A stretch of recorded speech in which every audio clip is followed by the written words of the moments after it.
Well, JP Morgan has come out with a very interesting note on DLF. They've maintained their overweight stance. They've maintained their price target at 260 rupees a share.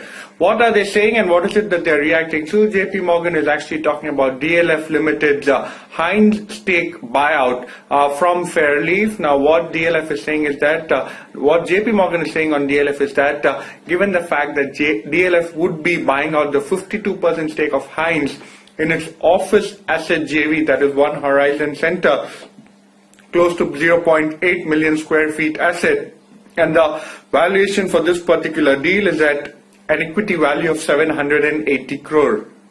The asset, remember, would be housed under DLF's rental company DCCDL, and the One Horizon Center actually is a marquee asset located in Phase 5 opposite the DLF golf course. Now remember, this particular asset was co-developed by DLF as well as Hines, and the average rents in this particular asset are almost 160 rupees per square feet versus Cyber City at 100 to 120 rupees per square feet. So given the fact that the rents here are higher compared to the Cyber City. Also, what JP Morgan is saying is that they believe that the deal has been done at a fair value at a cap rate of 8% according to JP Morgan calculations. They believe from DLF's perspective, it allows the company to consolidate full rentals of the asset, and to that extent is quite helpful as far as headline valuations are concerned. They believe that the NOI, or the net operating income yield comparisons of DCCDL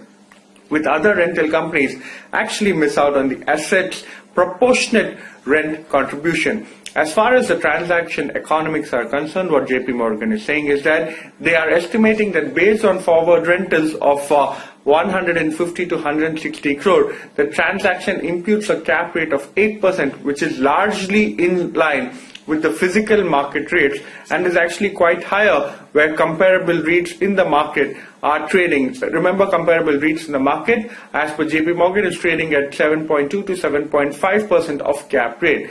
What JP Morgan is saying is that DLF already has a 48% stake in the asset. It does not consolidate the same in DCCDL, thereby not reflecting in the P&L. However, this is as per the JV accounting standard. Now, what JP Morgan is saying is that with this purchase, the asset will get fully consolidated, resulting in EBITDA rising by 150 to 160 crore and debt by approximate 1200 crore. So 780 crore for the equity was what DLF is planning to pay for the asset, and the remainder for debt.